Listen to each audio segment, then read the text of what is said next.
Hello, welcome to Lemon Steers, where we talk anything and everything entertainment. I'm, of course, the Lemon himself, Ziegler Lemon, and this is my review for It Ends With Us. But before we get into that, let's get the house cleaning out of the way, shall we?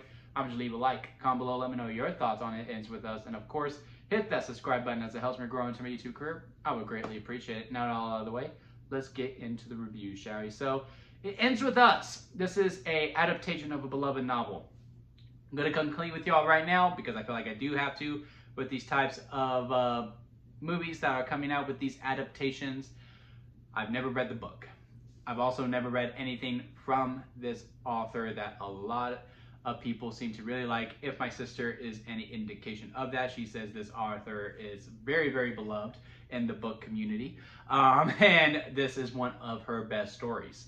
And I gotta say, I watched the trailer, and then after I watched the trailer, I did talk with my sister because she's also really looking forward to this movie. And I gotta say, I was like, didn't really like the trailer. Didn't really like what they were selling me. I don't know how I'm gonna fall for this relationship when I know what this guy is going to do to this girl.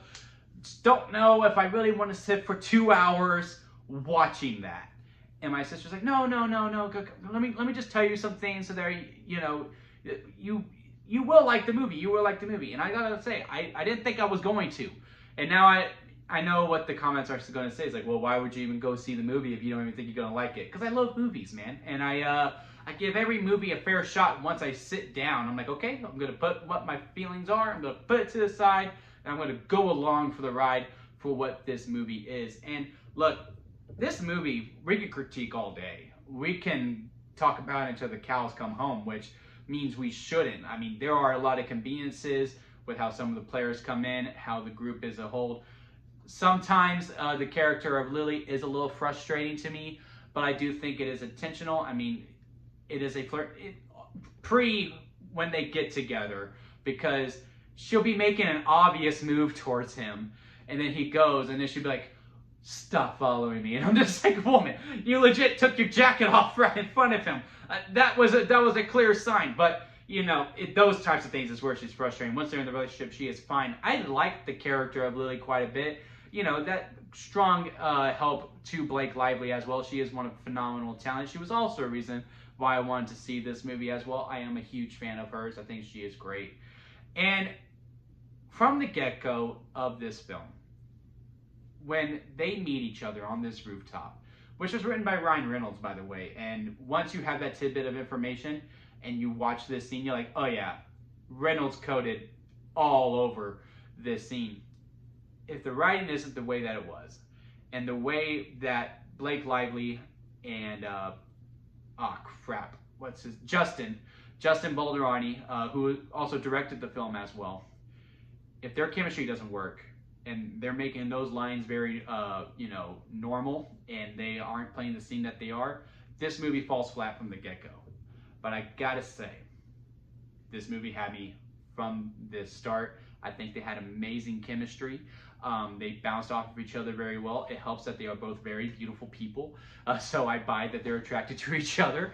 But yes, even if they weren't attracted to each other, just the way they're bouncing off of each other with their chemistry, with the words that are being said, it felt very natural. It felt very authentic, and I was ready to go along for this ride. And then when they meet again later on, which again, convenience the movie, but let me tell you something. This is why it's so great about movies. You can literally do whatever you want. Movies are fake. And stories are fake too. So I'm really not critiquing it. But I know people are going to say, hey, it's very unbelievable how these people re-meet back up. Yeah, no, absolutely, for sure. So I'm going to talk about it, but I don't really care. And once they are being a couple, man, I was falling in love with them. I really was just like, man, y'all guys are so good together. And again, this is one of those movies where it makes me feel like I haven't felt true love, because some of the things that they do in this movie, it's only one thing really. And I see it in a lot of other movies too, is that when two people are like really in love with each other, and I mean like they're really in love, they're always up in each other's faces. Like, have you never noticed that? Like, they're always like right here. Like, and they cannot like barely move away from them. And they're always talking about how much they love each other.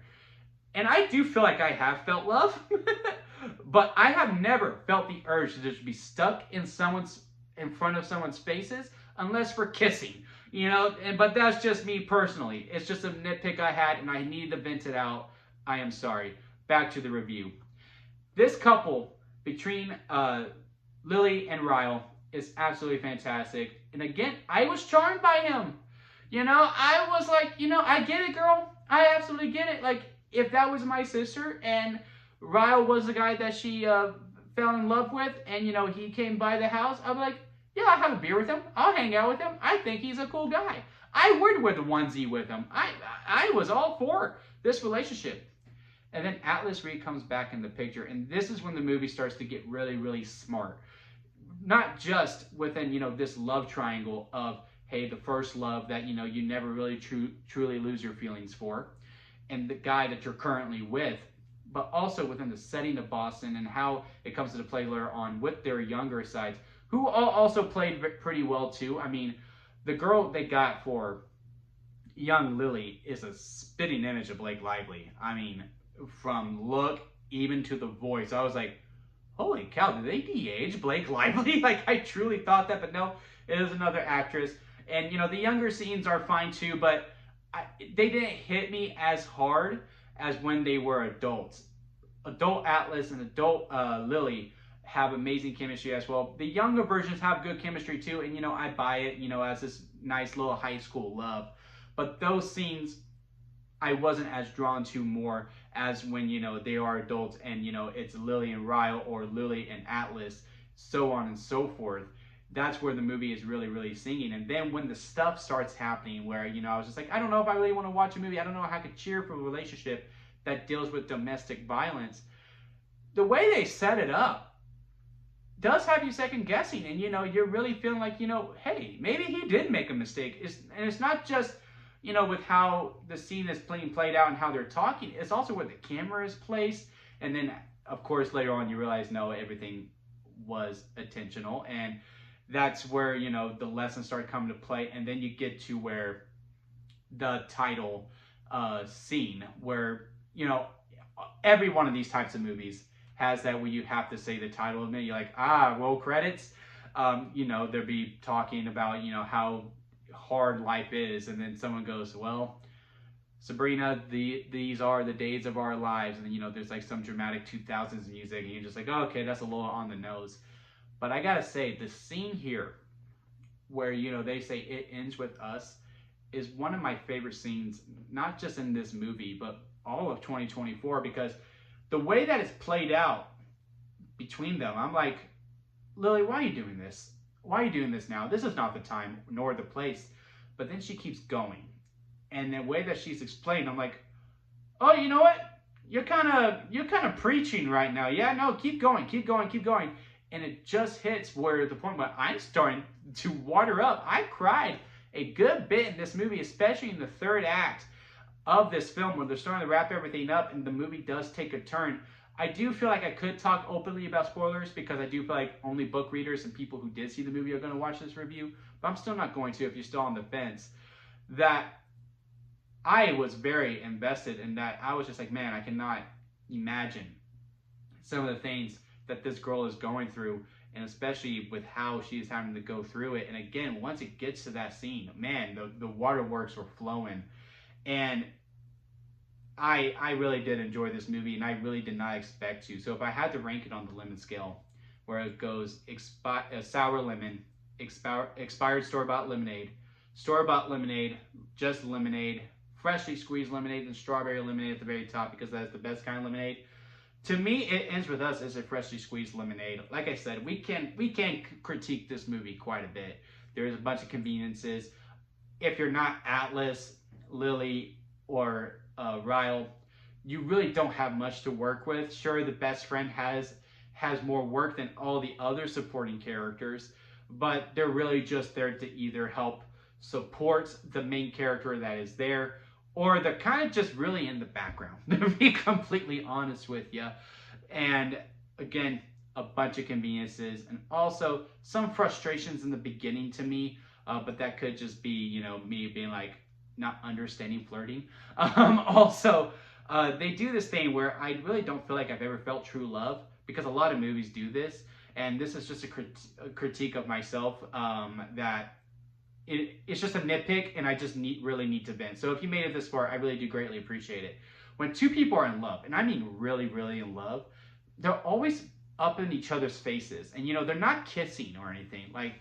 Like there's my face, right, and then my loves would be like right here, and they're just having a full-on conversation, and I'm just like, please back up. Like it really bugs me, because I've never had that urge to be in front of my loved ones, with the people who I told I love them, and I felt like I have felt love. But I've seen in this movie, and I've seen it in other movies before, and now I'm just like, maybe I haven't, and I am really going through an existential crisis over it. But rant over, just need to get that over it. But yeah, go see It Ends With Us. I do think there is something for everyone there. The movie is very funny. I had a couple of laugh out loud moments that I thought were very, very funny. Once you just go on for the ride, man, you are really feeling the feelings as it goes through, and especially towards the end. I thought they did a fantastic job with this adaptation, and as someone who has not read the book, I am very curious to read it now. So yes, leave a comment below, let me know your thoughts about it, especially if you are a book reader. And let me know the comparisons between novel and film. I will be very curious to see that. Leave a like if you did make it this far. I do greatly, greatly appreciate it. And of course, hit that subscribe button as it helps me grow into a YouTube career. I would appreciate that. Now, I messed up this outro, but we're just going to go along with it. I'll see you here next time at Lemon Studios.